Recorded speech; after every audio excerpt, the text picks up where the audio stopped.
new for us. And it turned out to be nothing too scary, just a constant.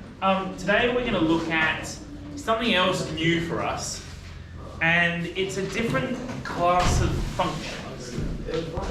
And this class of functions helps us solve an interesting style of problem. So for example, if I gave you guys 10 to the x equals 100, you would very comfortably tell me that x is 2. Yeah, it must be 2. Same as if I gave you 10 to the x equals 1,000, you tell me, well, x is 3. That's just how numbers work. What's more interesting though is if I give you 10 to the x equals 30.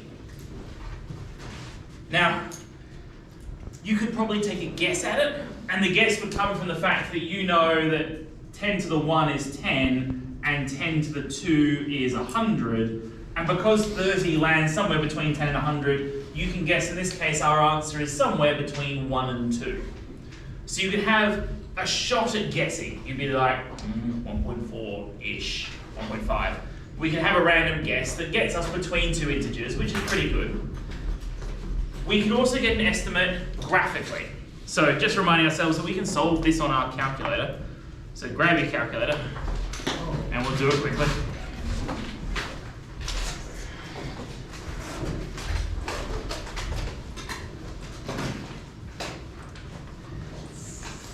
Go into graph mode and delete whatever's there. And we're looking at two graphs. One graph is 10 to the power of x. And we want to know where that line hits the line y equals 30. So create a second line equal to 30. And I would change your view window so that it goes at least 35 high. So max on the y is 35.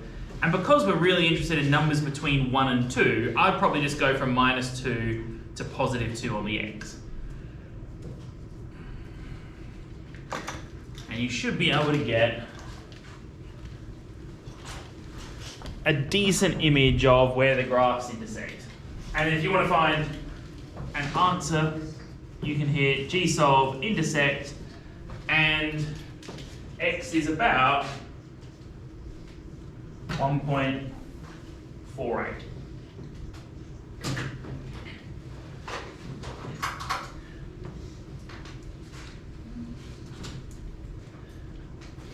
So what we have so far is we have a way to get an estimate, which is using graphing.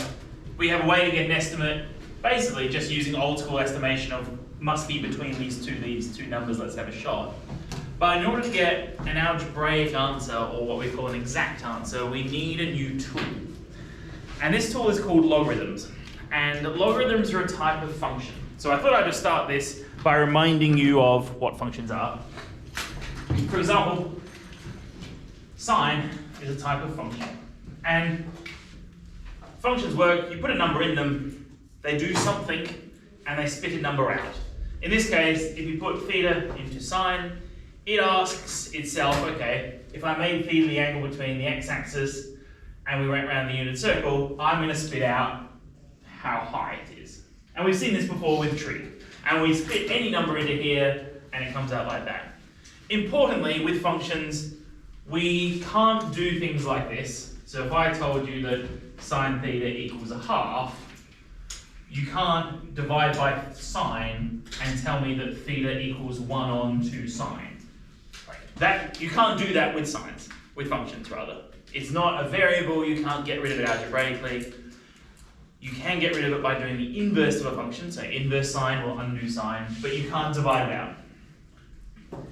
And this is what logarithms are. So,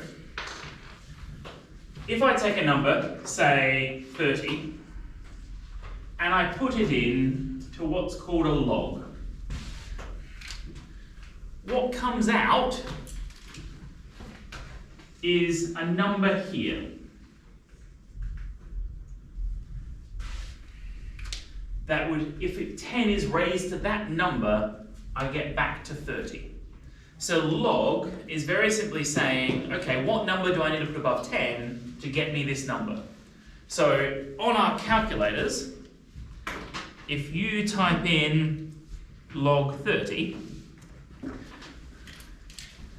it's that 1.477.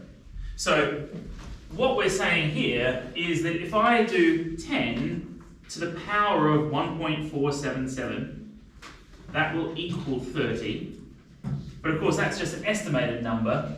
Very accurately written, 10 to the power of log 30 will equal 30. So it seems weird, but log gives us the number that we raise 10 to get the outcome. So, for example, if I said log 150, that's asking for the number that goes above 10 to get me 150. So if I say log 150 equals x, the equivalent way of writing that is, well, 10 to the power of x gives me 150.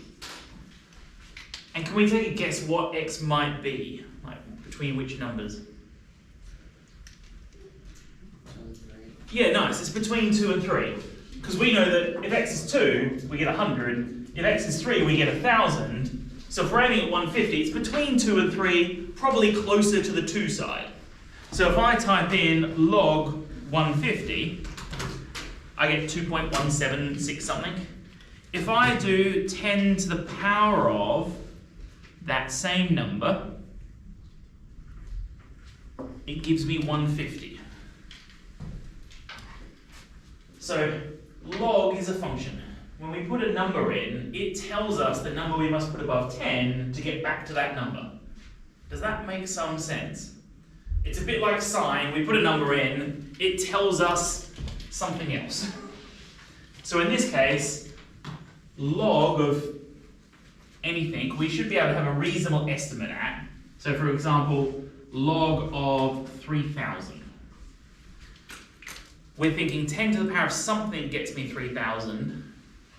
What would log of 3,000 be as an estimate? Pardon? Or between which two whole numbers at least? 3 and 4. Yeah, 3 and 4, because 3 is 1,000, 4 is 10,000, because 10 to the power of 4 is 10,000. So this is between 3 and 4. And we can figure that out by just typing log 3,000. Yeah, between 3 and 4. And if we put that number above 10, we get back out 3,000, which is pretty neat. I've drifted off my notes a little bit, so let's do some of the note stuff. Alright. Sometimes these work out accurately. Log of 1,000. 3, nice. Because it's asking 10 to the power of what gets me this number. It's one of the powers of 10 already, so the answer will be 3. Okay. Next one. 10 to the power of what gets me 1? 0. Nice. So log of 1 is 0. The next one's a bit trickier. 10 to the power of what gets me 100th? Negative 2. -2. Nice. So log of 100th is -2. Because we're saying if we put -2 above 100, above 10 rather, it gets us that. Alright. What about these? Can you have log of 0? So log of 0 is implying 10 to the power of something will get me 0. Is that possible? No. So you can't take log of 0. If you put it in your calculator, it will be a math error. Because 10 to the power of something will never get me a 0. Similarly, log of -2 is implying that 10 to the power of something will give me -2. No, anything up there is always going to come out as a positive, so we can't take log of a negative number. So that gives you one of the little rules. You can't, like, if you're looking at log A must be strictly greater than 0. Because we can't get a 0 and we can't get negatives. Log of anything must be positive. Bless you. Alright. If we're going to solve equations involving logs, so log x equals 2. This is basically saying 10 to the power of 2 gets us this number. It was the equivalent statement of, did I have it over here earlier? You might remember before I wrote log of 100 equals 2, because we know that 10 to the power of 2 gives us 100. But if I write log x equals 2, and we have that x must be 100, sort of. There is an algebraic way to get rid of the log. If we want to get rid of the log, a bit like inverse sine is opposite, here we can make both sides the power of, I'll just write it, I can't say it, 10 to the power of log x equals 10 to the power of 2. 10 to the power of log effectively cancels and leaves you with x equals 10 to the power of 2 is 100. So if you have an equation with an x in here and you want to get rid of the log, you can introduce the base to both sides. 10 log x by definition gives you x, and then it solves itself out. So you can get rid of the log, but you have to introduce a base to both sides. And this is something that we might find helpful here.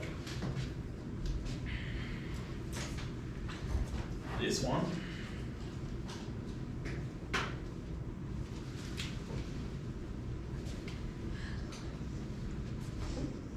What is it? Log x equals 1 on root 10.